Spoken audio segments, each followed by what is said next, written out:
కళ్యాణదుర్గం నియోజకవర్గం కంబదురు ఐసీడీఎస్ ప్రాజెక్టులో కీలక పరిపాలన మార్పు చోటు చేసుకుంది. గతంలో విధులు నిర్వహించిన సిడిపిఓ పదవి విరమణ పొందడంతో జిల్లా అధికారుల ఉత్తర్వుల మేరకు సెట్లో మండలంలో గ్రేడ్ 1 సూపర్వైజర్ గా పనిచేస్తున్న భారతమ్మను కంబదురు ఐసీడీఎస్ ప్రాజెక్టు సిడిపిఓగా నియమించారు. దీంతో భారతమ్మ అధికారికంగా బాధ్యతలు స్వీకరించారు.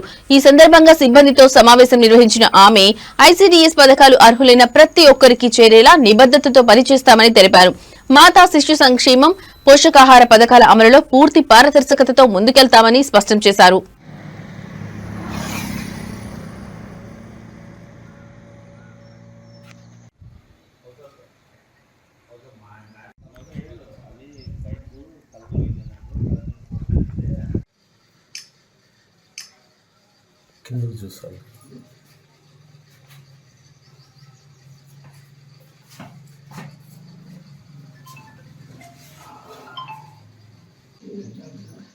నా పేరు భారతమ్మ, బి భారతమ్మ. గ్రేడ్ 1 సూపర్వైజర్గా 2013 సర్వీస్ కమిషన్ ద్వారా అపాయింట్ అయ్యాను.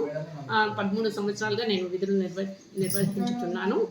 సెట్టూరులో 6 నెలల క్రితం సెట్టూరుకి ట్రాన్స్ఫర్ అయ్యి వచ్చాను. కమ్మదూరు ప్రాజెక్టులో సిడిపిఓ పద్మావతి మేడం గారు 31st రిటైర్డ్ అయ్యారు. ఇక్కడ పూర్తిగా సీనియారిటీ ప్రకారము కలెక్టర్ గారి ఆదేశాల మేరకు, జిల్లా పీడీ ఆదేశాల మేరకు నేను పూర్తి ఇన్ఛార్జ్ బాధ్యతలను 5వ తేదీ నుంచి తీసుకున్నాను, ఈ రోజు నుంచి. కాబట్టి కమ్మదూరు ప్రాజెక్టు కోసం 100% కృషి చేస్తాము. ఎక్కడ కూడా అంగన్వాడీ సెంటర్లు సక్రమంగా జరిగేలాగా, అలాగే ఫుడ్ గ్యాప్స్ ఎక్కడ కూడా లేకుండా, అలాగే బాల్య వివాహాలు కూడా ఎక్కడ కూడా జరగకుండా 100% కమ్మదూరు ప్రాజెక్టు సక్సెస్ కోసము 100% హర్నిషులు కష్టపడి పనిచేస్తామని పూర్తిగా తెలియజేస్తున్నాము. Thank you.